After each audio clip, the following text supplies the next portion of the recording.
tapi secara umum saya kira ini yang perlu kita benahi, dan saya kira kita diaspora itu tetap bersama dengan saudara-saudara kita di tanah air. So jangan menganggap bahwa kita diaspora tidak memikirkan teman-teman di tanah air. Itu pesan saya, bahwa we always be with you. Tapi memang orang-orang penduduk Amerika yang melihat Palestina sebagai humanitarian crisis gitu loh. Jadi krisis humanitarian, krisis kemanusiaan. Nah, ini Trump masuk di situ sebagai istilahnya kayak kita di sini. Ceruk pasar. Istilahnya siapa aja yang bisa ngelawan dia gitu loh. Dinyatakan dia bersalah. Nah, satu pelanggaran itu it cost him like 4 tahun penjara kan. Nah, ini yang dipakai oleh Demokrat sekarang untuk melawan isu soal kecenderungan Biden kepada Palestina, bahwa masa kamu mau milih seorang yang kriminal gitu kan.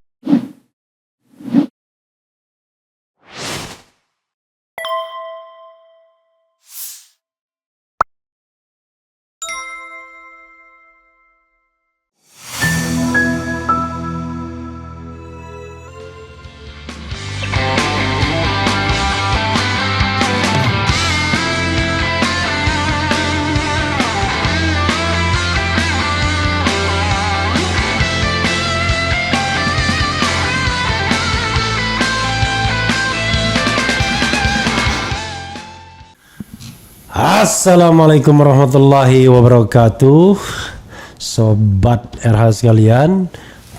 Jumpa lagi kita di channel yang keren ini, Keren Cadas. Ya, sobat RH sekalian, saya tidak mau terbebani ya, mau santai, tapi tamu saya tentu tamu yang nggak tanggung-tanggung ya. The man from New York. Jadi kalau pernah dengar forum tanah air ya, yang mengumpulkan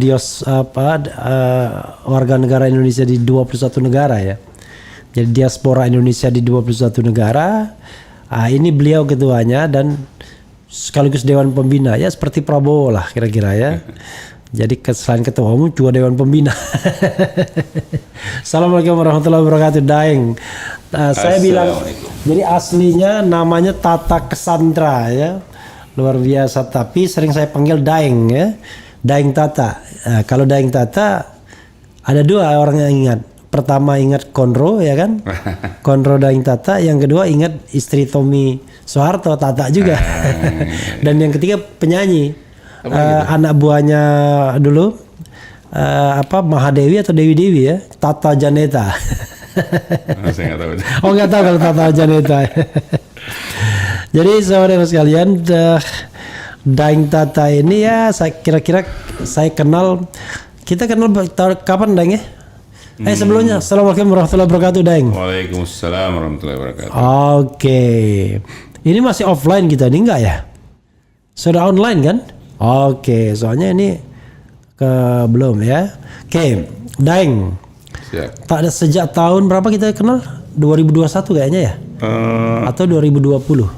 2000 sebelumnya kan kita sudah sering kontak karena kita diskusi online kan? Iya, 2000. Tapi itu kan pertama kali kita ketemu 2021. Gitu. Enggak dong, walaupun online kan 2020 juga saya baru kenal kan? Kan yang memperkenalkan Neno Warisman kalau nggak salah ya? Iya, Bunda Neno. Terus diskusi kan?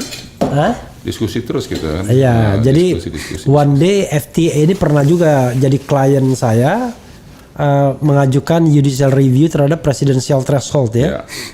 Dan alhamdulillah berhasil ya. Berhasil dikalahkan oleh MK. Berhasil dikalahkan. 2022 awal ya. 2022 awal ya? Oke. Maksudnya persidangannya 2022 awal. Oke, saya sambil menciptakan lagu kalau begitu. Sudah. Oh iya benar, saya menciptakan lagu Salam 0% dan lain sebagainya. Iya. Kita pakai Salam 0%. Kalau gitu nanti cari lagu Salam 0% ya, nanti kita sharekan. Daeng ya.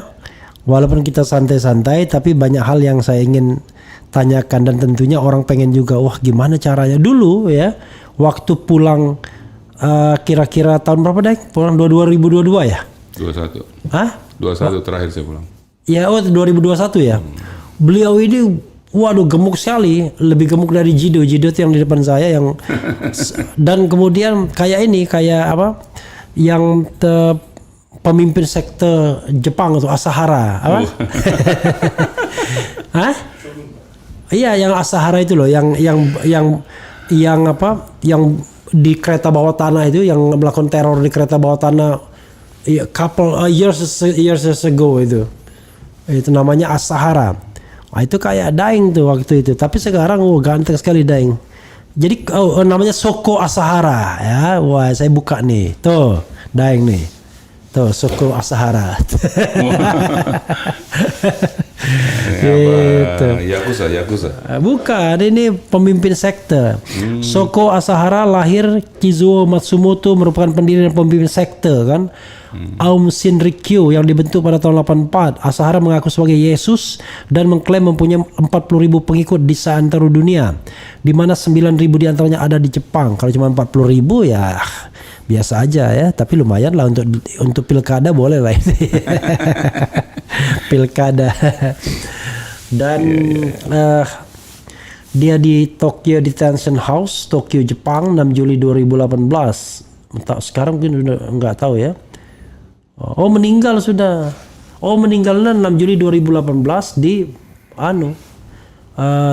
Tokyo Detention House. Jadi di rumah tahanan, di penjara meninggalnya. Oke. Waktu itu pulang 2021 berapa kilo gedang beratnya? Wow, pounds is lebih dari 240 pound ya. 240 pound itu 1 pound berapa? Itu kurang lebih kalau bilang setengahnya ya kan 120 kilo. Waduh, sekarang? Sekarang mungkin sisa di bawah 200 pound. Jadi di bawah 100 Di bawah kilo. 100, luar biasa ya. Ya masih mesti turun lagi 20 30. Ya tapi ini udah gagah. Tinggi badan berapa, Deng? 180. Tuh, tinggi badan 180. Makanya Jadi mestinya 80 ya beratnya nih. oh, kalau 80 bisa jadi keren caras juga kayak RH gitu. Jadi kalau di luar negeri nggak malu-malu ya orang Indonesia. Wah, ternyata orang Indonesia gede-gede juga. Ada yang gede juga maksudnya. Ada yang gede juga. Ada kecil. Ada yang gede juga ya. Daeng, ini kan politik lagi lesu ya. Coba kita ngomong tentang yang lain, tentang mimpi ya kan. American Dream ya kan. American Dream ya kan. Come to America. Iya. Where your dream come true. Saya spend only 1 year ya kan in US ya kan. Saya dapat Fulbright walaupun tidak full dan tidak bright ya kan. Tidak. Jadi yang dapat Fulbright itu Anis ya kan, lumayan lah ya kan. Walaupun tidak full dan tidak bright. Coba kita lihat aspirasinya dulu ini ya. Assalamualaikum, alhamdulillah sehat selalu bang. Pak Refli Harun ikut nyimak. Assalamualaikum, selamat malam bang RH hadir ikut nyimak. Salam sehat dan semangat Bung Refli. Subhanallah Akbar, alhamdulillah bisa ikut nyimak bang. Salam perubahan, DPR akan segera sahkan undang-undang dasar baru. Anak usia di bawah 10 tahun bisa ikut pilkada, biar anak Bobi dan Gibran bisa masing-masing menggantikan mereka menjadi wali kota. Luar biasa. Jadi saya mau ngomong kita dua bagian ya. Dalam 1 hour ke depan ya. Bagian pertama adalah soal yaitu dream ya, come to America ya kan, American Dream. Yang kedua aktivitas. Karena saya lihat Daeng rupanya punya aktivitas, punya organisasi namanya FTA ya, Forum Tanah Air yang anggotanya dari 21 negara ya. Betul. Oke, bayangkan. Jadi kalau kita mau jalan-jalan ke 21 negara cukup hubungin beliau ya kan, pasti segala sesuatunya diurus ya kan, kecuali dolarnya. Setidaknya ada kontak person, ada ordal ada orang dalam, ada ordalnya.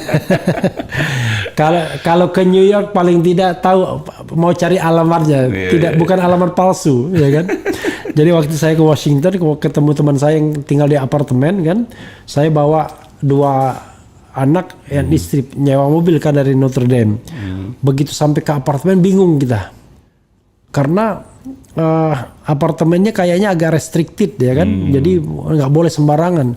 Tapi teman itu nggak enak juga nolak kita, jadi tetap tidur di sana, walaupun dengan rasa was-was karena satu anak saya autis kan. Oke, Daeng, itu kalau boleh tahu tahun berapa Daeng? Kok bisa ke Amerika dan kemudian sekarang relatively settled di situ ya? Gitu. Yes, back 99 tahun 99 saya ke sana. Jadi yang memicu itu sebenarnya karena memang keadaan waktu itu kalau Rafli ingat itu kan krisis moneter, krismon. Ya nggak mungkin lah kita lupa krismon ya kan. Sampai dolar sampai 20.000 waktu itu. Jadi beberapa saya dulu di financial perusahaan pembiayaan. Jadi dari tapi ngomong-ngomong Daeng dari Unhas fakultas sakit hati. Fakultas hukum. Saja. Ya. Luar biasa sarjana hukum tapi finansial loh. SH itu kan susah hidup kan? Enggak, senang hidup. Senang hidup, susah hidup. LLM itu lama-lama mati. Makanya saya nggak mau. Jadi kalau saya ada MH-nya, susah hidup makan hati lama-lama mati. Oke. Lalu gimana cerita? Tolong Daeng yang kira-kira bisa membuat saya santai tidak bertanya lagi, coba. Gimana? Oke. Jadi balik di tahun 99 itu kan krismon tuh Bung Rafli ya. Jadi perusahaan-perusahaan yang tempat saya kerja itu kan dia close down, dia tutup. Jadi saya pernah di perusahaan Perancis, perusahaan Jepang, Perancis, perusahaan nasional dia tutup. Waktu itu kita memutuskan, let's go to America. Karena mau sekolah aja deh, gitu. Soalnya kan keadaan ekonomi kan sangat-sangat tidak baik. Enggak, saya tutup dulu. Saya terpaksa potong pada bagian ini. How come Daeng mengatakan keadaan ekonomi sulit, ya kan, perusahaan tutup. Udah kita ke sekolah ke Amerika aja. Bukan tambah sulit kalau keluar negeri pada waktu itu dolar. Iya. Saya gini, saya pada akhir krismon itu, saya tuh sampai 3 kali itu kena dapat uang pisah. Jadi dari perusahaan ini saya dapat uang pisah, terus saya ke perusahaan Prancis saya dapat uang pisah karena udah tutup. Saya balik lagi ke perusahaan nasional, perusahaan Jepang dapat uang karena mereka tutup. Jadi uang pisah. Sampai berapa ribu dolar uang pisahnya waktu itu? Ini masalahnya kalau uang rupiahnya banyak sebenarnya, tapi karena waktu itu dolar sampai 16.000, 17.000, ya mungkin terkumpul 100 ribuan lah gitu. 100.000 US dollars. Wah, hampir 100.000. 100.000 itu 1 miliar kalau 10.000 pada waktu itu. Tapi kalau 15.000 ya 1,5 M jadinya. Oke, lumayan memang. Lumayan untuk sekolah kan? Iya. Jadi kita desain untuk sekolah di sana. Sekolah apa? Saya ambil waktu itu yang menarik adalah saya sarjana hukum. Iya. Tapi saya nggak tulisin di situ karena saya lama 10 tahun lebih berkiprah di keuangan. Iya. Saya ngambil e-commerce. Iya, e-commerce. Waktu itu Amazon belum ada apa-apa, tapi dia the first kan. Saya pikir ini the future future company ini kayak ini gitu kan. Bukan future trading ya. Bukan future trading. Tapi ya begitu. Akhirnya saya selesai. Saya balik ke sini tahun 2004. Berapa tahun itu kuliah? Saya mulai kuliah tahun 2000, kan saya datang 99 sampai 2000 saya ngambil Inggris, TOEFL, GMAT, kan untuk itu kan. Kemudian saya masuk 2001, 2002, 2003 saya kelar. Terus saya ambil course untuk apa itu? Waktu itu masih ini. Yang model bikin website masih pakai Photoshop segala macam gitu kan. Iya. Apalah itulah pokoknya. Photoshop gitu-gitu ya. Corel gitu-gitu ya. Iya, saya ambil itu untuk 1 tahun, enggak sampai 1 tahun. 2004 saya balik, pas SBY baru menang tuh. Teman-teman bilang, wah, belum ada harapan, kita belum tahu ke depannya gimana. Nah, saya balik ke sana lagi, alhamdulillah saya. Lo maksudnya balik ke Indonesia berapa lama? Saya hampir tiap tahun sih balik. Enggak, mana waktu 2004 itu pertama kali? Oh no, it's only like 2 months mungkin. 2 months sudah itu balik lagi ke Amerika. Balik lagi karena nggak nggak ada lapangan yang terbuka. Saya balik ke Amerika. Sudah permanent resident belum? Belum. Saya waktu itu masih student visa. Iya. Balik ke sana, alhamdulillah saya diterima di salah satu mission office di United Nations. Nah, di situ saya change status dari pelajar ke pekerja. Visa kerja. Tahun 2004 itu ya? 2005 kan 2004 saya kesini tuh pas tsunami. Nice sih, ya itu Desember itu ya.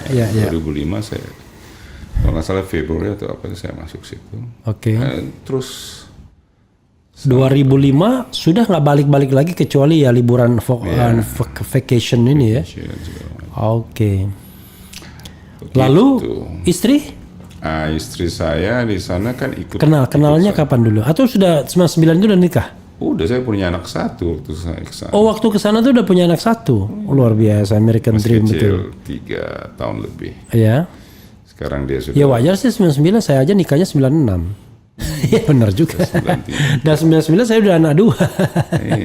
Iya, oke. Ya, terus kita tadinya awalnya memang nggak ada niat untuk menetap sih. Jadi kita sekolah karena memang keadaan ekonomi waktu itu sudah nggak benar. Setelah kita pikir dengan ilmu tambahan segala macam, tentu ada nilai tambah kan, yang bisa kita pakai untuk. Kalau kalau istri gimana? Dia kuliah di mana? Kalau istri sih tamat kuliah di Australia memang. S1-nya. S1-nya. Jadi waktu ke sana karena student kan istri kan nggak bisa kerja. Iya. Jadi ya nggak kerja jadi ibu rumah tangga. Tapi 2005 itu qadarullahnya itu Allah kasih kemudahan. Jadi waktu saya terima di salah satu mission office di UN, istri saya juga diterima di salah satu mission office di UN gitu loh. Di tempat yang berbeda. Dia di Indonesia. Enggak. Dia di Indonesia? Iya, mission office Indonesia. Mission office Indonesia di New York. Kalau Daeng? Saya di Syria. Di Syria, mission office di Syria. Iya. Tapi di New York juga. Iya, permanent missionnya. Iya. Kan setiap negara kan punya perwakilan tetap. Berarti harus bahasa Arab dong, enggak? Enggak. Kan istilahnya local staff. Local staff ya. Ya itulah, setelah itu ya kita hanya seperti itu sampai istri saya dapat kesempatan untuk kerja di UN tahun 2012. Mission office beda sama UN-nya sendiri ya? UN itu ada 3 entity. Ada sekretariat yang sekarang sekjennya Guterres, kan, terus ada agency yang katanya mau digantikan Jokowi itu katanya. Jokowi. Kalau dia beruntung aja. Yang kedua agency kan, yang kayak WHO, UNICEF itu kan agency. UNDP. Kemudian mission office, jadi semua negara yang jadi anggota PBB dia punya representative office di. Yang menggaji negara yang bersangkutan. Kalau mission office negara yang bersangkutan. Kalau agency yang bersangkutan. Berarti uang ini dong, uang dinar digaji. Dolar juga. Ya. Kalau boleh tahu besaran gaji istri atau gaji Daeng waktu itu? Kalau mission office itu mereka punya standar kurang lebih sama ya. Kurang lebih sama ya, nggak boleh beda-beda amat ya. Kalau nggak nanti orang nggak mau kerja di negara miskin. Syria waktu itu termasuk negara yang bagus, kan belum perang. Iya, masih Muammar Gaddafi ya. Syria Bashar al-Assad. Bashar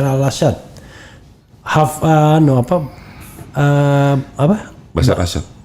Hafiz al-Assad dulu namanya, Bashar Assad sudah ya. Iya, Bashar Assad ya. Kalau Gaddafi Libya. Ya.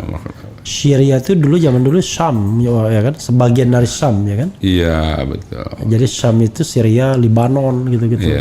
Yemen ya. Sampai sekarang masih di mission office? Enggak, saya udah selesai di mission office tahun 2012 atau 2013. Terus saya ke UNDP. UNDP, sempat di UNDP. Kemudian setelah itu 2016 saya udah nggak di lingkungan United Nations secara full time. Oke, jadi kalau ada kegiatan-kegiatan aja. Ya ada kegiatan kayak General Assembly. Sisanya apa? Jual beli tiang listrik di New York. Jual beli ijazah palsu. Jadi kalau Bung Refli mau ijazah palsu, silakan hubungin saya. Jangan. nanti dianggap main-mainnya nanti dianggap serius gitu. Jangan, itu tidak boleh. Jadi istri masih di UN ya? Ya, agency? istri sekarang dia full time di situ. Oh, di full time Dia di sekretariat sekarang. Oh, di sekretariatnya. Jadi di bawahnya di bawah Guterres ya. I see. Tapi di sana ada bisnis, ada yang? Iya, saya ada bisnis. Ya pegel. Pengusaha golongan ekonomi lemah. Oke, tapi pegel New York beda lah. Tetap pay in dollar. Tetap aja pegel, Bung Ren. Pegel di mana-mana. Orang New York, orang Indonesia, orang apa, tetap aja pegel. Ya kan. Jadi apa usaha sehari-hari? Saya ada perusahaan kecil yang menyediakan jasa untuk eksekutif transportation. Kita misalnya limo transport. Oh, limousine.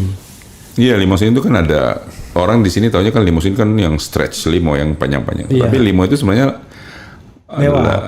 itu adalah nama untuk eksekutif car transportation ya. Oke. Cuman ada yang stretch, ada yang biasa gitu.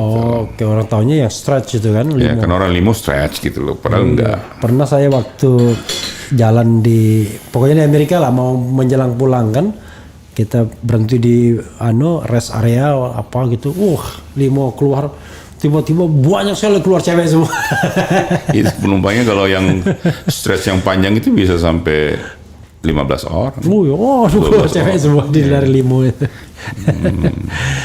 Oke, jadi bisa dibilang sekarang sudah permanent resident ya, green card ya? Enggak, kita masih. Enggak, green card holder enggak ya? Kita masih pakai visa kerja di UN. Oke, itu justru lebih mudah. Justru lebih privilege-nya lebih bagus ya. Oke. Karena kita dianggap sebagai orang penting. Diplomat. Iya. Jadi paspornya hitam. Enggak, memang visanya itu sebenarnya visa untuk international organization. Oke. Jadi buat orang imigrasi sana itu dia diperlakukan sebagai pekerja diplomat. I see. Padahal kita bukan diplomat. Oke. Tapi statusnya seperti itu. Jadi kita kalau di bandara atau apa mereka never touch our stuff. Dia nggak berani pegang kita punya barang. Oke. Makanya kalau saya pulang pergi itu bawa, anggap diplomat ya? Ya bawa terasi, bawa apa nggak masalah. Oke. Jadi ingat teman saya kan, dia bawa terasi, lalu kemudian di imigrasi diperiksa sama petugas kan, dicium. Do you eat this?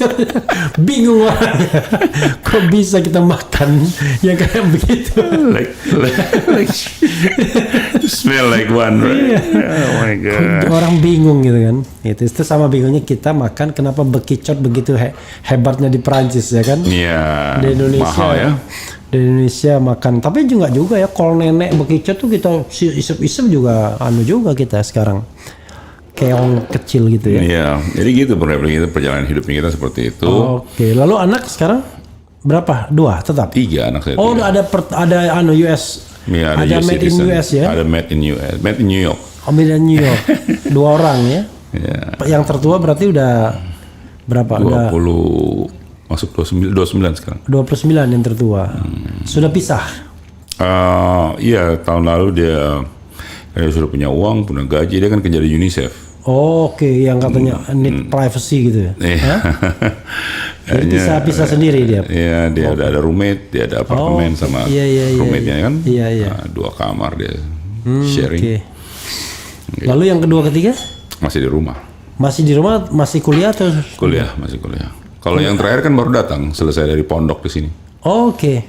Ya. Di sana mau bikin di pondok juga. Semua anak-anak. Universitas Islam New York ada nggak ya? Belum. Oh nggak ada, belum ada UIN ya. Siapa tahu ada Universitas Islam New York. Insyaallah, doain kita bikin nanti. Iya, anak saya yang paling bungsu baru datang dari Indonesia, selesai pondok. Oke. Lumayan selesai semuanya. Qurannya selesai, ilmu alimnya selesai. Oke. Yang perempuan itu. Paling muda sekarang umur 23 anak saya kan. Yang kuliah tadi di universitas apa? Yang laki-laki Ya. di Hunter College, jadi itu. Oh itu apa sama temannya di Mikol gitu. Jadi Hunter College soalnya. itu main apa itu MacGyver itu. Bukan, film Hunter. Iya, Hunter. Oh, Hunter ya, yang detektif itu. Iya, di Mikol, pasangannya Hunter. Masih ingat ya. aja. Yang jelas dia pakai celana jeans dan pakai jas selalu begitu kan, yang Hunter itu. Iya. Itu. Oke, Daeng. Kemudian jadi sudah 20 berapa tahun di New York?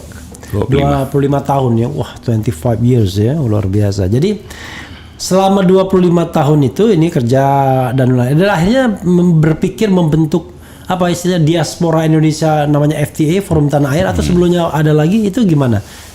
Iya, bisa get connected dengan warga negara Indonesia di 21 negara yang lainnya. Awalnya itu sebenarnya mulai waktu, kalau Bung Refli ingat, Iya. kontestasi. Tapi Daeng tidak sedang lapar kan? Enggak ya? Kok kayak gaya lesu itu enggak lapar kan? Enggak apa? Enggak lapar kan? Enggak. Enggak, kenyang sekali justru. Oke. Jadi terlalu kenyang jadi lesu. Jadi itu kan semua berawal dari 2019, kalau ingat. 2019 itu kan teman-teman di Amerika waktu itu. Iya. Minta saya untuk menjadi ketua tim pemenangan 02 waktu itu se-Amerika. Oke, 2019. 19. Saya nggak tahu 02 itu apa. Oh, Prabowo. 02 itu Prabowo. Oke.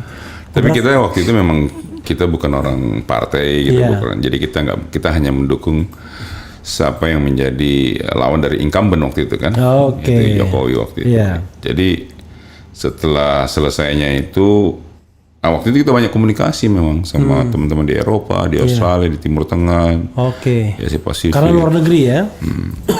Setelah selesai itu kita berpikir, ini belum selesai nih perjuangan kan. Iya.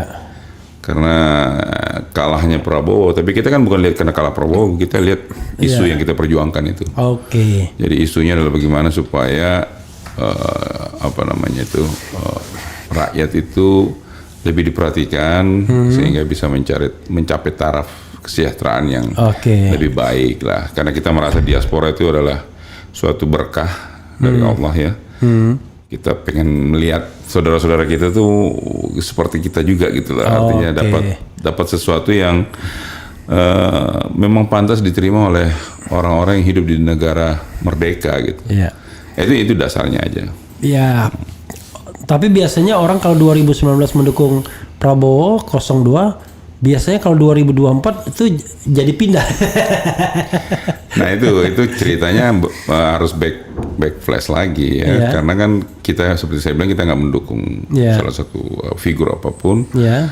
Nah 2019 itu setelah ada pengumuman itu, apalagi setelah Prabowo bergabung, kita berpikir we need to do something gitu loh. Akhirnya kita bergabung, dan Anda berkabung jadinya. Jadi nggak bergabung. Kita berpikir kita harus do something gitu. Nah, teman-teman di Amerika menginisiasi untuk membuat suatu forum diskusi.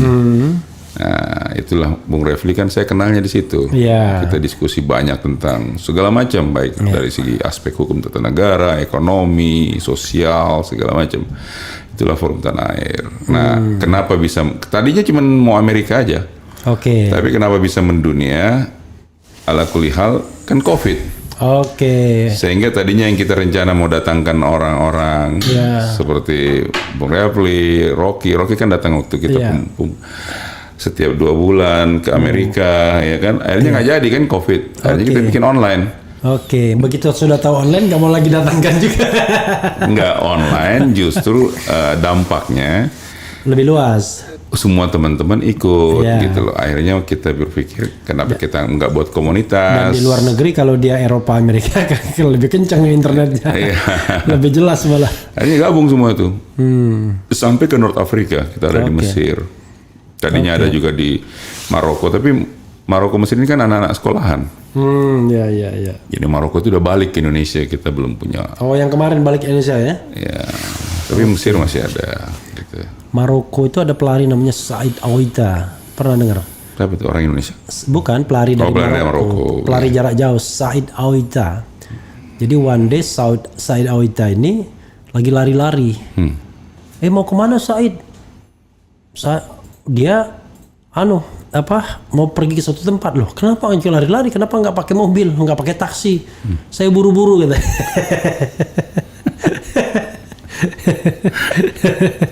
Jadi ditanya orang kenapa nggak pakai mobil, buru-buru dia. Jadi buru-burunya dengan lari ya, itu joknya Maroko ya. Oke, dan setelah itu kemudian kemarin tuh acara apa, Daeng? Jadi ya Tiba-tiba ada. Jadi saudara sekalian kalau lihat videonya yang 21 Diaspora, ada Gatot Nurmantio di situ, ada macam-macam lah, semua manusia, semua aktivis itu dikumpulkan sama Daeng Tata ya. Ada Dr. Tiva, ada Dr. Husnul Maria, Novel Baswedan, ya kan? Jenderal Fahru Rozi, macam-macam lah ya. Yang nggak ada tuh Roma Irama sama Rocky Gerung. Rocky Gerung berhalangan, dia lagi Rocky Gerung berhalangan hadir ya kan. Dia lagi di luar kota. Nah itu apa itu kegiatannya? Menebalkan lagi FTA atau apa? Iya, jadi FTA ini kan berkembang sesuai dengan situasi dan kondisi yang dibutuhkan gitu. Karena FTA core tujuannya itu ingin mengedukasi masyarakat tentang hak-hak politiknya, hak-hak konstitusionalnya. Kita sudah melakukannya itu dengan berbagai macam cara, melalui media sosial, grup WhatsApp segala macam kan. Kita juga melakukan seperti Bung Refli tadi bilang, judicial review untuk aturan-aturan yang merusak atau menghambat munculnya demokrasi gitu kan. Nah, kita berpikir kita mau coba sesuatu yang lebih agresif gitu kan, yaitu kita mau mencoba untuk lebih down to earth gitu. Jadi nggak main lagi di media sosial saja, tapi kita mau turun ke bawah. Nah, kita berpikir kalau FTA melakukannya sendiri, ya kan, mungkin agak berat. Nah, kita pikir bagaimana kalau kita coba-coba bicara sama tokoh-tokoh dan aktivis. Nah, akhirnya kita kumpulkan mereka tuh. Bung Refli hadir, Bung lihat sendiri. Saya tidak hanya hadir, saya bawa Ogi Cerista menyanyi. Sayang menyanyinya pas orang sudah lagi makan. Jadi lagunya nggak diperhatikan ya kan.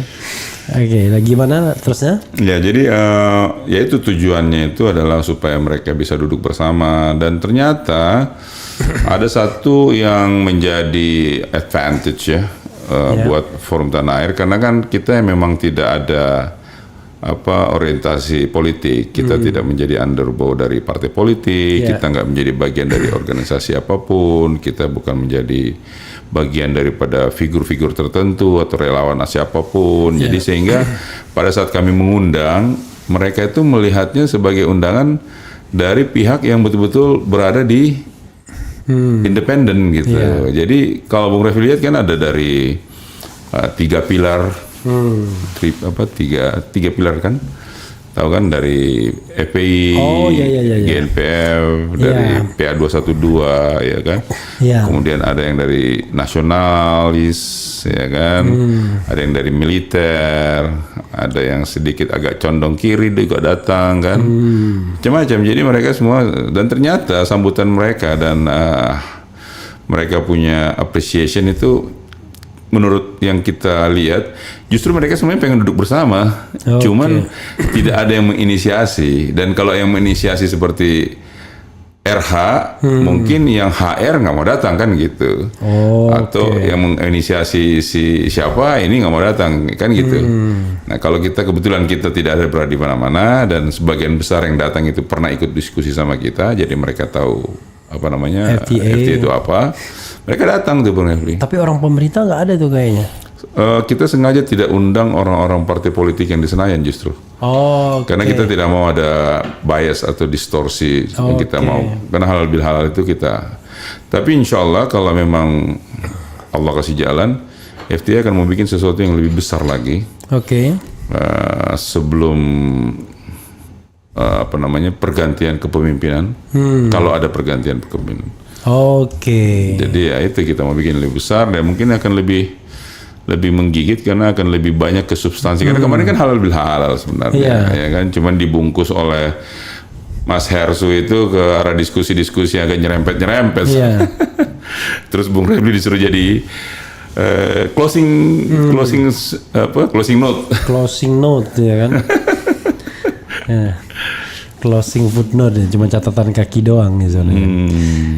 Oke, Daeng. Jadi itu sekedar silaturahmi, tetapi juga untuk makin mengakrabkan FTA ya, dengan air dengan tersebut. Aktivis di sini, dengan para nanti tokoh. Rencananya Daeng pulang ke New York. Ya insya Allah saya pulang nih besok. Lusa. Lusa ya. Oh, dengan pesawat?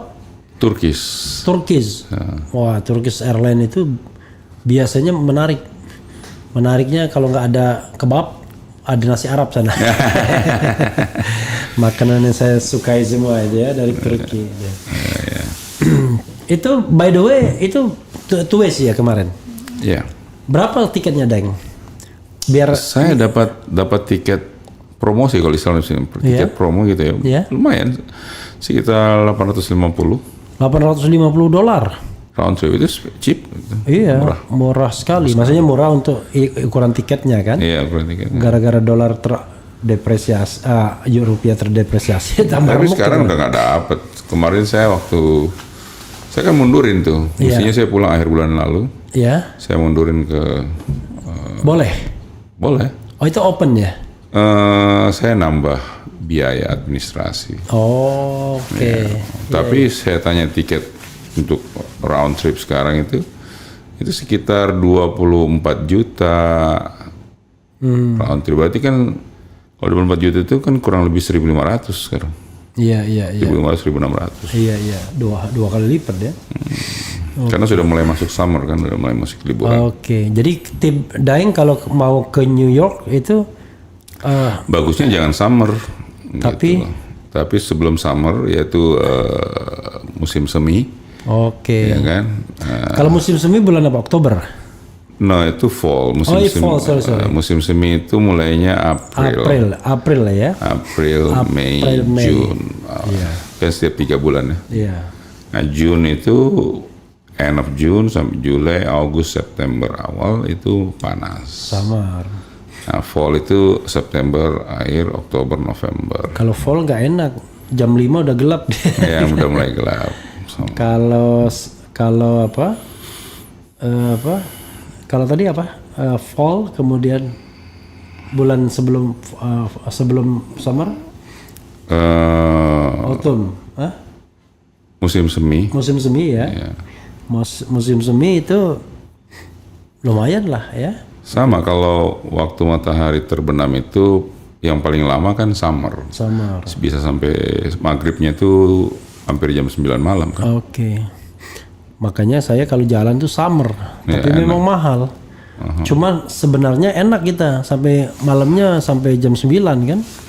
Baru matahari baru gelap di atas jam 9 malam. Jam 9 malam betul. Yang nggak enak kalau puasa. Lama puasanya ya.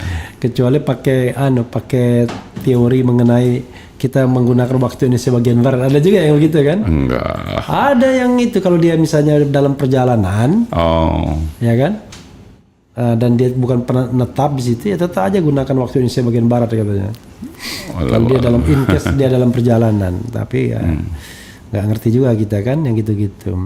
Jadi apa Daeng yang bisa Daeng share ke teman-teman yang barangkali mimpi pengen datang ke Amerika? Saya pun cuma sekali ke Amerika. Itu pun karena ada Fulbright kan. Saya tahu yang namanya ke Amerika susah banget dapat visanya kan. Mereka kan menganggap kita orang miskin semua. Jadi kalau seandainya Anda datang dengan visa pelajar, jadi saya dapat visa pelajar itu kan dari Fulbright. itu visanya itu habisnya itu, jadi saya jalan-jalan sampai tanggal 13 Juni kalau tidak salah, visanya itu tanggal 15 Juni habis. Padahal saya graduationnya akhir Mei. Gila kan? Sebenarnya kalau student itu kan dia based on I-20, mungkin Bung Refli masih ingat. I-20 itu adalah surat bahwa seberapa lama si student ini punya masa sekolah. Makanya waktu kita di STEM masuk kan pakai DS. DS itu duration of status. Itu status. Jadi selama statusnya masih masih on. Maksudnya sekolah on, ya masih belum gelap. Oke. Iya, karena saya Fulbright ya, jadi dikasih setahun ya setahun aja. Ya mungkin di I-20-nya ada berakhirnya tanggal 15 Jun ke waktu itu ya, setelah itu bisa jadi overstay kan? Iya. Jadi saya tanggal 13 itu pulang dari jalan-jalan, tanggal 14 Juni pulang ke Indonesia. Tanggal 15 Juni atau tanggal 14 Juni pulang ke Indonesianya. What years deh? Tahun berapa itu? Tahun 2007. 2007. Ya. Wah, saya mungkin belum kenal waktu itu ya. Oh iya. Kalau nggak ke New York kita. Saya kesempat juga ke New York ya kan, tapi stay-nya di semacam apartemen yang outside New York kan. Kemudian dari New York mobil kita kita tinggalkan di apartemen, kita naik kendaraan umum aja kan, ke Patung Liberty, ke Subway. Bulldog sama ke apa? Bulldog Statue. Bukan Energizer bukan apa? Krating Deng. Krating Deng itu lambangnya Wall Street itu. Iya. Bukan banting ya, sapi ini yang sapi lanang. Iya. Gitu. Itu bull. Yeah. Jadi itu tempat orang foto-foto, saya juga bingung tuh. Iya. Karena orang ngantri foto dari depan kan, orang ngantri. Saking ngantrinya kepanjangan, orang foto dari pantatnya juga udah. Yang penting ada fotonya. Aneh juga. Jadi ya itulah caranya. Jadi kita cari priceline.com ya kan. Pada waktu itu kan nggak, Android kan nggak umum kan. Jadi kita masih pakai laptop kan. Buka cari priceline.com, masukkan harga, masukkan lokasi ya kan. Begitu nggak dapat harganya, ganti lokasi atau tambah harga. Biasanya saya ganti lokasi. Masuk New York, nggak masuk New York akhirnya. Tapi nggak jauh juga dari New York ya kan. Itu malah bagus tempatnya, apartemen ya. Oke, jadi gimana nasihatnya Daeng biar orang bisa melihat mewujudkan American Dream ya kan? Iya, Amerika itu satu yang kami rasakan ya, karena saya kan sama keluarga di sana ya. Iya. Yang paling pertama itu adalah soal pendidikan. Jadi pendidikan di sana itu betul-betul orientasinya adalah bagaimana mempersiapkan si anak betul-betul bisa menjadi anak yang independen. Artinya dia mampu untuk mengekspresikan dirinya. Yeah. Anak yang suka membaca. Yeah. Nah, kemudian leadership. Okay. Saya punya anak laki-laki. Yeah. Kelas 4 SD kalau nggak salah. Yeah. Dia diminta sama gurunya karena memang dia pandai math ya. Dia ranking math untuk state New York. Yeah. Namanya Rehan. Dia bilang, gurunya bilang, Rehan, you're one of the candidate untuk jadi ketua kelas lah. Kalau di sini ketua kelas. Jadi disuruh kampanye. Disuruh campaign. Dia pulang ke rumah, dia tulis-tulis namanya vote for Rehan. Terus dia kasih ini permen. Jadi dia suruh mamanya beli permen. Mah, beli permen dong, buat apa? Setiap mau kasih orang itu vote for Rehan, dia kasih permen. Saya bilang kayak bansos juga. Jadi Bang Jokowi belum kenal bansos, anak saya udah kenal waktu kelas 4 SD itu. Dia kasih. Tapi dia kalah vote. Nomor 2 apa vote-nya waktu itu. Yang menang temannya juga. Jadi mereka diajar untuk leadership, how to influence people, bagaimana mereka disuruh pidato di depan kelas, apa dia punya programnya, gitu. Dan itu salah satu cara untuk mengekspresikan diri. Makanya kalau kita lihat ya, saya waktu sebelum ke Amerika, saya selalu berpikir ini orang-orang bule-bule ini kok kalau tampil ke depan tuh kayaknya pede semua. pede banget gitu ya. Kita kan lain Bung Refli. Kalau kita malu-malu. Iya malu-malu. Nah itu Tapi di ternyata belakang kita nyogok. cari ordal ya. Cari ordal. Nah, itu yang saya kira salah satu yang benefit buat itu. Kemudian mereka diajar membaca supaya suka buku. Iya. Nah itu yang membuat mereka punya knowledgeable, artinya mereka ngeraup semua buku. Gitu. Saya ingat waktu saya dulu kan di kota kecil Notre Dame. Notre Dame itu berdempetan dengan South Bend. Sebenarnya kotanya tuh South Bend itu 1 jam dari Chicago. Beda banget tapi. Jadi walaupun cuma 1 jam dari Chicago, which is Chicago kan kota nomor 2 terbesar ya, setelah New York kayaknya ya. Enggak, dia salah satu dari 5 kota besar. Oke, salah satu dari 5 kota besar lah pokoknya. Chicago, New York, Los Angeles, San maksudnya, Francisco. kan? San Francisco. Nah, lalu saya tinggal di situ. Kalau kan nggak ada kegiatan lain. Kalau libur ya ke perpustakaan kota. Iya. Di only perpustakaan di situ kan. Tapi kita bisa pinjam buku, bisa pinjam film. Iya betul. Jadi betul. di situ saya pertama kali nonton Godfather. Gak ada kerjaan kan? Kita nontonnya pada waktu itu nontonnya dari komputer dulu. Jadi karena Jadi masih pakai disk ya? Ya masih pakai disk dia, ya. Bukan lagi yang yang tapi kecil, pasti disknya pakai disk. kecil. Disknya kadang-kadang kita pakai laptop juga, kadang-kadang nontonnya. Karena saya bawa laptop dari Indonesia kan. Ya itulah, wah saya bilang. Tapi memang kan orang di luar negeri itu kan nggak ada kerjaan lain kecuali sekolah sama keluarga kan, mau ketemu teman yang mana, ya kan? Dan mereka punya silabus memang menarik ya, karena mereka tuh basisnya cuman math, reading, kemudian writing, ya kan? Maksudnya dia punya kemampuan untuk itu. Kemudian social study, science, itu doang 5. Iya, nggak banyak. Jadi memang Bung Refli kan anaknya sempat SD nggak di sana? Sempat. Kan? Kelas 1 dan kelas 4. Dia cuma 3 aja yang ditekankan. Yaitu bahasa karena dia orang ESL namanya. Iya. Yang kedua sejarah. American history. Iya, American history. Kemudian matematika. Itu aja 3 itu aja. Ya mungkin SD kelas 1 iya, kan. Kelas 1. Kalau udah makin meningkat cuma itu 5 itu. Poin 4. Anak kelas 1 udah bisa bawa. Tas itu yang pakai roda. Jadi memang itu salah satu keuntungan itu. Jadi buat untuk hidup di sana memang tidak gampang. Apalagi sekarang dengan situasi ekonomi Amerika juga kan nggak baik-baik saja. Jadi agak susah. Jadi saya waktu sekolah dulu juga saya sambil sekolah saya kerja. Oke. Saya kerja. Yang gampang itu pejabat dari suatu negara yang bernama Konoha yang datang dengan fasilitas kelas bisnis, 5-star hotel dan dibiayai negara. Lalu ke sana hahaha ya. Pulang dapat ijazah. Atau foto-foto ya kan. Foto sambil pakai jas. Oke, kita bacakan Daeng ya. Ada sebelum saya bacakan komentar Daeng, ada nggak yang mau disampaikan lagi? Saya kira gini, buat teman-temannya, khususnya ini kan RH Channel ini kan banyak bicara tentang politik, banyak bicara tentang hak-hak konstitusional rakyat, hak-hak politik. Jadi pesan kami, khususnya dari Forum Tanah Air. Rakyat itu harus sadar bahwa rakyat itulah sebenarnya yang running the country. Ya kan, yang menjalankan negara ini sebenarnya menjalankan, mau mengarahkan kemana negara ini rakyat sebenarnya. Karena rakyat ini dalam suatu negara demokrasi ini daulatnya penuh.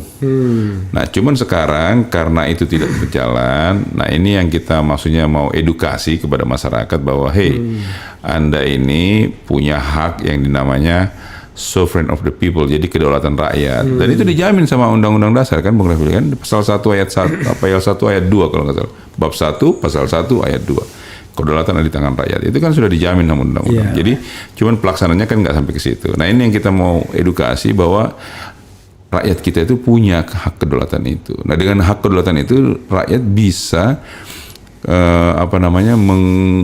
menyetir keadaan negara seperti apa. Tapi ini kan nggak sampai ke situ. Gitu ya. Jadi tapi nasihat saya buat Daeng, jangan kebanyakan di Amerika.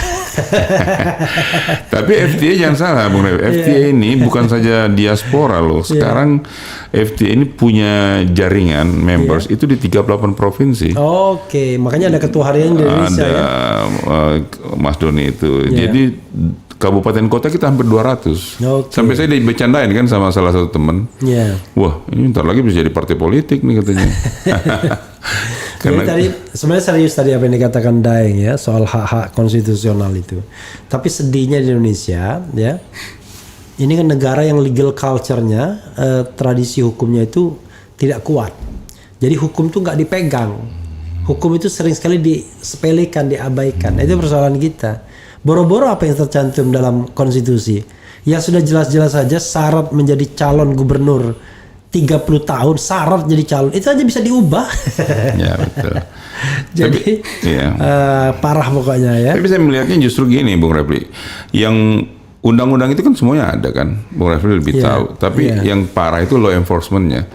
Nah di negara-negara maju law enforcement itu yang mereka andalkan sehingga baik orang yang berkecimpung dalam bidang politik maupun orang yang istilahnya berkecimpung dalam bidang apa aja, mereka merasa ada semacam kepastian hukum kan, sehingga mereka berani melakukan sesuatu. Nah kita di sini kan enggak, law enforcement itu yang enggak ada, saya kira itu yang. Ya itulah masalahnya, kita kalau nggak takut kalau kita dekat dengan penguasa, kan begitu, dekat dengan aparat. Kalau mereka tidak takut kalau tidak melanggar hukum, kan begitu. Nah itu susahnya, kalau melanggar hukum kan takut. Kalau kita nggak mau melanggar hukum asal dekat dengan ordal, ada ordal aman ya. Aman ya kan. Mau ngobrak-ngabrik aturan asal ada ordal aman ya kan. Dan akan dibela juga oleh para petualang gitu ya gitu. Petualang politik. Petualang politik ya, pemburu rente kan. Daeng, saya mau bacakan ini, ada beberapa ya. Ada yang nanya gini. Apalagi ini ya. Dibilang apakah Bapak Tata sudah mendapatkan green card? Belum ya. Karena belum penting, not necessary, karena dia menggunakan UN pasport ya, UN visa. Nah, itu jauh lebih keren, cadas. Lebih privilege ya. Privilege-nya lebih tinggi itu ya. Kemudian rumah Om Tata sama rumahnya Pak Imam Samsi Ali di New York apakah dekat? Nah, gimana? Nggak jauh sih. Pernah ketemu? Sering. Anak saya bersahabat sama anaknya Pak. Sama-sama Sulawesi Selatan lagi kan? Sama-sama orang Solo. Sulawesi ya. Jangan-jangan isinya orang Sulawesi Selatan, orang Bugis semua di situ. Jadi kan orang Bugis orang yang paling terkenal suka merantau ya. Gitu. Tapi buka rumah makannya rumah makan Padang. Kemudian gagasan dan ide dari Pak Refli Harun soal Universitas Islam New York bagus sekali itu. UIN, Universitas Islam New York, UIN, disingkat UIN. Kemudian Assalamualaikum dari Malaysia, nyimak keren cadas akal sehat, salut sama Prof Refli Harun yang membungkam omon-omon dari Habibur Rahman. Wah, apalagi kita tidak membungkam ya, yang adalah debat ya. Tapi kadang-kadang kita berdebat tidak sehat karena tidak didasarkan pada dasar-dasar yang clear ya kan. Kita bicara tentang syarat-syarat menjadi calon gubernur itu udah jelas kan. Kalau katanya ceto welo-welo, lalu dibalikkan syarat untuk diangkat, kan sesuatu itu kan jelas tuh yang namanya expressis verbis. Kalau dalam hukum teksnya sudah jelas, Anda nggak usah tafsirkan yang lain. Ya, nggak ada penafsirannya lagi. Iya. Loh, tiba-tiba menggunakan misalnya original intent dan lain sebagainya, sementara teksnya sudah jelas untuk calon, ya kan? Iya. Gitu. Kecuali dulu itu nggak ada kata calonnya, ya kan? Ini dari calon diubah, oke ya.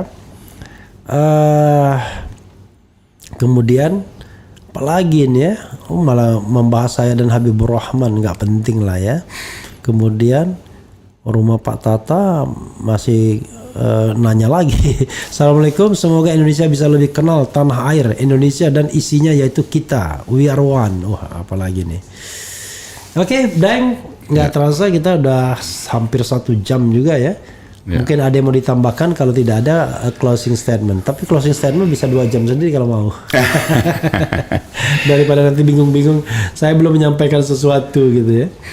Dan ada yang bilang, wah ini nggak cocok antara judul dan temanya dan pembicaranya. Enggak juga, beliau ini memang ketua diaspora dari 21 negara yang kemarin gebrak Indonesia, dan ini ketuanya bener, Daeng Tata. Cuma kita tidak aja bicara tentang FTA, tapi kita bicara tentang pengalaman hidup, karena orang udah malas dengan politik sekarang. Iya, kelihatannya begitu ya. Maunya tentang mimpi-mimpi aja. Salah satu mimpinya mana yang paling Anda disukai orang manusia ya? Salah satu hobi yang rasanya susah ditolak. Nah, itu. Hobi yang susah ditolak. Ya, hobi manusia yang rasanya bakal diterima banyak orang. Apa? Apa ya? Mimpi. Apa? Itu kan bukan hobi. Apa? Give me some clue. Oh. Anu lah, if you have money and then you travel around the world. Maksudnya ya istilahnya establish dari segi finansial kan. Ya, tapi yang hobi yang paling orang suka semua itu traveling, jalan-jalan. traveling. Jadi rasanya kalau orang nggak suka jalan-jalan tuh perlu diperiksa kewarasannya kan. Atau periksa kewarasannya atau periksa keuangannya kesian. Nggak, jalan-jalan tuh ada 2 kondisi. 1, keuangan. Ada banyak orang banyak uang tapi tak ada waktu. Ada yang banyak waktu nggak ada uang. Jadi kalau Anda mau jalan-jalan pastikan ada keduanya ya kan. Ada waktu, ada uang dan ada uang ya. Karena mau membuat visa di Amerika Serikat, kalau Anda tidak di record tabungan Anda tidak meyakinkan, visanya nggak dikasih. Tapi ini tip ya dari teman-teman yang apply for visa. Pada saat namanya konselor itu yang kita yang diwawancara itu interview. Konselor itu dia pertama namanya Refli Harun umpamanya kan. Itu kalau dia punya catatan, karena mereka kan semua kirim ke namanya Homeland Security, Homeland Department. Saya tahu ya. Kalau Refli Harun itu masuk dalam daftar hitam, bukan nama yang dapat highlight. Itu dia ada perhatian, dia nanya banyak. Tapi kalau enggak, dia cuma melihat aja. Ini orang meyakinkan atau tidak. Jadi sebenarnya yang namanya account segala macam itu cuman kadang-kadang mereka nggak lihat. Jadi dia ada feeling. Makanya saya selalu bilang sama teman-teman, kalau masuk ke situ nggak usah tegang, santai aja. Ditolak nggak ditolak Tapi yang penting bagaimana meyakinkan orang itu bahwa Anda itu tidak mau tinggal di sana, itu aja. Iya, tapi begini Daeng, saya punya pengalaman. Even saya sudah punya Fulbright ya kan, dan mereka tahu kalau saya Fulbrighter kan, tetap aja begitu masuk di waktu itu di mana ya, lupa ya saya. Lupa masuknya di mana, di entry-nya. Entry point waktu masuk Amerika. Masuk Amerika. Aduh. Waktu entry point-nya masuk, kan udah tahu tuh kalau saya visanya pelajar apa-apa dapat Fulbright. Lalu ditanya sama officer itu, kamu kesini mau ngapain? Saya bilang mau belajar, mau study apa tentang human rights. Apa itu human rights? Ditanya gitu sama orang itu. Sana kamu tanya. Jadi yang namanya red line ya, red line untuk orang yang dicurigai kan. Nah karena waktu itu after September 11 kan, sana. Lalu sama officernya dilihat nama saya. Wah, dilihatnya lagi kan sama paspor sama ininya. Untung saya nggak bawa KTP. Saya nggak. The only identity yang saya bawa itu cuma KTP. KTP atau apa? Ya KTP. SIM. KTP enggak, SIM enggak. Karena nama saya berubah, beda. Nama asal saya bukan Refli Harun. Refli Harun itu nama yang sudah saya ubah. Refli panggil saya Harun nama ayah. Tapi nama saya bukan Refli Harun, nggak ada Harunnya. Nah, lalu begitu lihat, untung dompet saya cuma ada KTP yang sama namanya dengan paspor. Kalau ada SIM nanti gawat kan. Langsung dilihat, disepin lagi ke security-nya. Saya masuk ruangan khusus. Iya, masuk ruangan khusus. Kami harus hati-hati sama Anda. Lalu, mana dompet Anda buka? Saya dibuka, saya tunjukkan satu-satunya identity kan. Wah, dia lihat kan national identity ini, apa ini? National identity, lihat namanya sama kan. Udah. Itu pun hampir terlambat kan kita hampir kan, karena penerbangan kan mau next penerbangan next penerbangan itu mau ke Chicago ya. Ke Chicago bukan ke Washington. Gitu. Waktu itu pertama Washington ya. Ya, tapi ya ke Washington dulu. Nah, waktu itu di daerah mana lupa saya. Minneapolis kalau nggak salah. Ya bisa. Minneapolis salah satu. Iya, Minneapolis kalau nggak salah. Nah, setelah kira-kira berapa bulan saya kuliah di Notre Dame, kan itu 1 bulan di di Washingtonnya.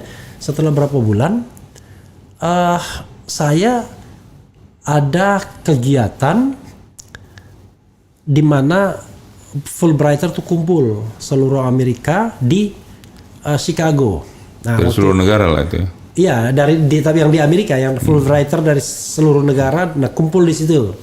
Nah, ya semacam untuk aja get closer gitu kan. Kemudian pilihannya Anda mau naik pesawat atau naik apa? Ya saya pilih pesawat kan. Padahal dekat antara Notre Dame sama ini itu. Chicago kan dekat sekali. Naik pesawat malah lebih ribet kan? Oh no, bukan begitu. Setelah sebulan di American Foundation di Georgetown University, saya mau ke Notre Dame untuk sekolahnya. Oh, dari di sini, ya, dari Washington DC. Ya, dari Washington DC transit di Connecticut kalau nggak salah. Connecticut itu dari mana ya? Transit di situ, baru kemudian ke Notre Dame, lapangan terbang kecil kan. Begitu saya tuh mau turun, nggak boleh turun saya. Di depan, waktu saya di tangga pesawat, itu saya dijemput security, tapi ini security elite yang kayak pasukan khusus, yang pakai jas, kemudian di sininya pakai earphone gitu. Dijemput di tangga pesawat, tidak boleh masuk ruang transit, langsung diarahkannya ke bus di pesawat itu, di lapangan terbang itu juga, dan ganti pesawat. Lalu ininya check-innya cuma dia telepon aja. Bayangkan. Kok bisa begitu ya? Karena after September 11 kan, dilihatnya laki-laki dari Indonesia, dari Pakistan, dari Arab Saudi akan diperlakukan seperti itu. Dari negara-negara itu. Bayangkan itu 2006. Gitu ada juga pengalaman. Saya bilang, saya ini diundang oleh negara Anda, saya bilang. American Foundation, iya, salah kan? satu American Foundation. Ini nggak peduli dia cuek aja dia. Jadi protapnya gitu. Saya bilang, waduh. Ya, tapi kalau yang saya bilang tadi itu bukan itu, untuk apply visa itu kan beda sama petugas imigrasi di entry point. Entry point itu sebenarnya kan Anda mau apply visa itu kan tergantung pengalaman juga. Pertama, kalau ada duit jelas lebih pede ya kan. Kalau tidak mau menetap, mau mencari pekerjaan gelap, lebih pede. Kalau jalan-jalan. Yang tidak pede itu kan kalau Anda mau tinggal lebih lama. Mau tinggal lebih lama, mencari pekerjaan di sana, itu yang nggak pede kan, gitu. Oke, Daeng, ini malah kita ngelantur kemana-mana. Closing statement, Daeng. Ya itu tadi saya bilang, teman-teman ya, kami yang di diaspora ini selalu memperhatikan keadaan teman-teman, saudara-saudara kita yang ada di tanah air, karena kami selalu berpikir bahwa apa yang kami dapatkan sebagai diaspora itu kan berkah ya, dari Yang Maha Kuasa, dari Allah, sehingga kita merasa how to thanking Allah. Itu salah satunya adalah dengan memperhatikan nasib daripada saudara-saudara kita yang di tanah air gitu loh. Jadi kalau dibilang Indonesia baik-baik saja, ya mungkin dari sisi mananya gitu kan. Jadi tapi kalau kita secara umum tentunya tidak baik, karena kalau dalam satu negara merdeka, ini kita sudah hampir 80 tahun nih kurang lebih merdeka, tapi kelihatannya kemerdekaan itu hanya milik segelintir orang. Kemerdekaan dalam arti quote unquote ekonomi ya. Nah, tapi secara umum saya kira ini yang perlu kita benahi, dan saya kira kita diaspora itu tetap bersama dengan saudara-saudara kita di tanah air, So jangan menganggap bahwa kita diaspora tidak memikirkan teman-teman di tanah air. Itu pesan saya bahwa we always be with you, guys. Luar biasa ya kan. Gimana kalau dolar Amerika? In trust? Hah? In God we trust. Oh, in God we trust. Kalau kita kan enggak dong. Enggak. Jadi ini the last question ya Daeng ya. Tanyakan lebih mending Trump atau Biden? Trump or Biden? Wah, that's a good question. Ada yang nanya ya. Iya. Jadi begini, Trump itu dia itu lebih, kalau kita di sini nih, Ya. itu lebih ke nasionalis gitu loh. Artinya kita kan memperjuangkan jangan sampai ada orang-orang asing-asing Ya, yang bahkan menguasai ultra hidup. dia kan. Wah, dia sangat ultra kanan. Dia sangat membela hak-hak daripada masyarakat Amerika yang dianggap sebagai frontier. Frontier itu yang membuka Amerika. Iya, yang dimaksud dengan Amerika itu orang Eropa juga. Iya, maksudnya yang membuka Amerika Iya, kan, iya. artinya dia nggak hitung orang Indiannya, Iya. yang membuka Pokoknya Amerika. yang dia hitung itu anak keturunan George Washington. Ya, yang membuka Amerika itu yang dia hitung. Nah, itu yang mereka perjuangkan. Makanya dia bilang make America great again itu bahwa bagaimana orang-orang putih ini kembali menjadi orang yang menguasai. Karena pada saat Trump bisa menang waktu itu kecemburuan sosial memang sangat tinggi. Ini kita bicara last election ya. Iya. Kenapa sangat tinggi? Karena orang-orang pendatang yang baru ini, Asia Selatan, India, Pakistan, Bangladesh, kemudian dari Eropa Timur, ya kan, terus dari negara-negara Afrika, mereka is willing to get lower pay, Pokoknya dan bisa bekerja lebih keras, bisa bekerja lebih banyak. Dan sehingga orang lebih suka dia mereka. Pengusaha dia lihatnya kan siapa yang bisa menguntungkan kan. Nah, orang-orang putih ini nggak mau, mereka double shift dia nggak mau. Dibayarnya harus sekian. Kemudian benefitnya minta yang ini. Ini kan membuat orang-orang pengusaha itu lebih bagus saya hire orang-orang, dan mereka bukan ilegal, mereka ada dokumen datang ke Amerika kan semua. Nah, ini kecemburuan sosial tinggi waktu itu, khususnya di daerah-daerah suburb, di mana komunitas white people itu lebih besar gitu loh. Nah itu sehingga Trump bisa meraih banyak keuntungan daripada sisi itu. Jadi kalau dari segi nasionalis itu Trump itu mirip dengan perjuangan yang dilakukan oleh teman-teman di Indonesia itu, bahwa jangan sampai kita kuasai asing gitu loh. Tapi asing yang dimaksud Amerika yang maksud dia itu adalah Amerika keturunannya George Washington. bukan seperti kita pribumi kan. Jadi dari sisi itu Trump tidak berlaku untuk Indian Amerika kan, apalagi yang Black America gitu ya. Nah, yang menarik sekarang kontestasi yang baru sekarang ini. Karena masalah Palestina. Jadi Demokrat ini, yang mana incumbent Biden ini, dianggap sangat pro Israel, sangat pro dengan pemerintahan Israel. Dan sekarang kan Netanyahu kan kanan, ultra kanan malah kan. Dia pro sekali sama itu. Nah, banyak sekarang protester itu demonstrasi di Amerika itu bukan orang Muslim. Tapi memang orang-orang penduduk Amerika yang melihat Palestina sebagai humanitarian crisis gitu loh. Jadi krisis humanitarian, krisis kemanusiaan. Nah, ini Biden Trump masuk di situ sebagai istilahnya kayak kita di sini. Ceruk pasar. Istilahnya siapa aja yang bisa ngelawan dia gitu loh. Padahal historically umat Islam di Amerika itu lebih dekat kepada Demokrat. Gitu. Karena mereka dianggap lebih terbuka kepada imigran-imigran. Walaupun secara value Republikan itu lebih dekat dari value kita dibanding Demokrat. Karena yang membuat LGBT hidup, yang membuat segala macam itu Demokrat gitu loh. Yang lebih liberal mereka. Mereka sangat liberal. Kalau Republik itu kan lebih konservatif. Gitu. Nah, ini jadi sekarang menarik nih. Nah, ditambah lagi sekarang Biden itu sebenarnya udah agak pikun. Agak kalah sama Trump di beberapa bagian. Kan di sana ada namanya preliminary election kan, yang di kayak negara-negara bagian yang menjadi kayak Ohio, New Hampshire kan. Itu Trump lebih leading di situ. Nah, yang menarik sekarang Trump ini kena indictment. Jadi Banyak banget. Ada puluhan. Iya 34 apa 32 itu dinyatakan dia bersalah. Iya. Nah, satu pelanggaran itu it cost him like 4 tahun penjara kan. Iya.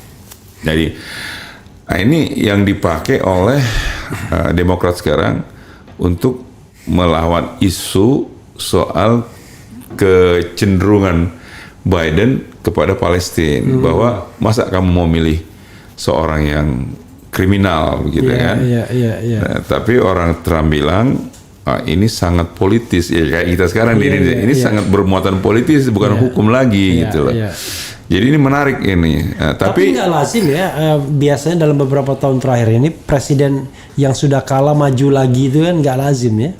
Nggak lazim karena di sana biasanya kan kalau dia menang incumbent, dari 2 periode atau cuma satu periode, setelah 1 periode dia nggak maju lagi karena dianggap dia nggak punya kans untuk maju.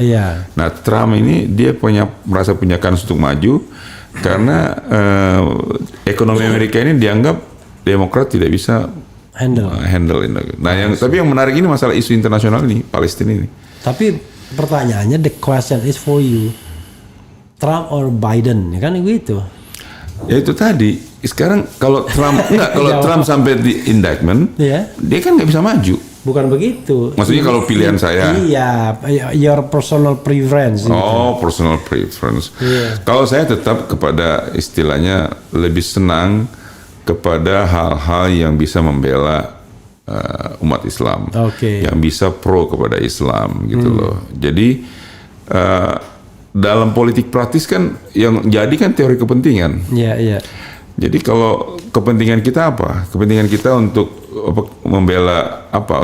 Untuk diperjuangkan apa? Nah, kita melihat umat Islam melihat ke Trump. Ya. Tapi kan walaupun siap untuk dibohongin. Tapi enggak, kalau di sana enggak seperti di sini. Enggak ada janji-janji politik yang bererot terus itu bisa diprotes setiap hari dan itu akan bisa mengarah kepada impeachment kan. Kalau sini kan makan siang udah mau berubah menjadi makan pagi.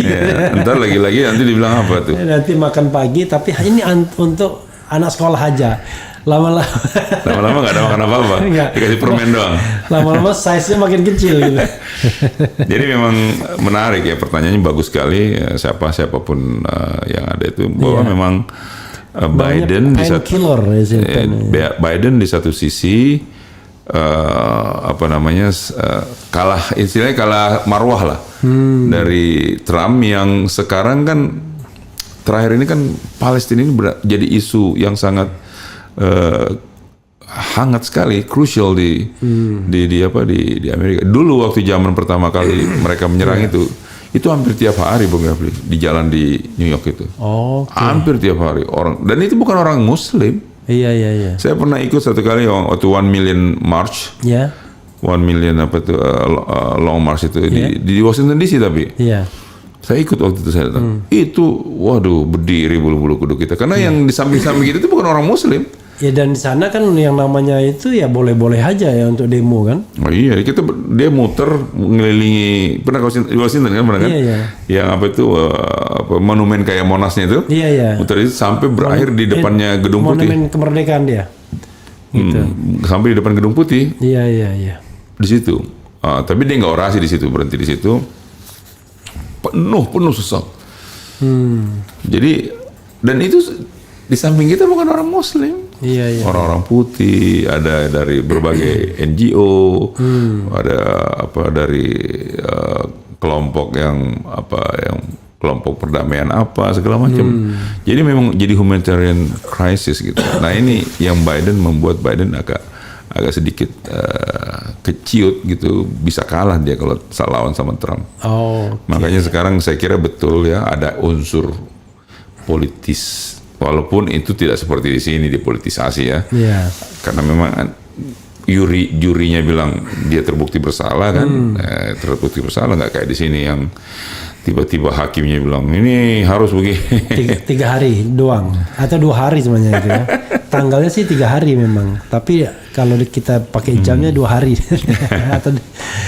Oke, Daeng, ya luar biasa ya. Memang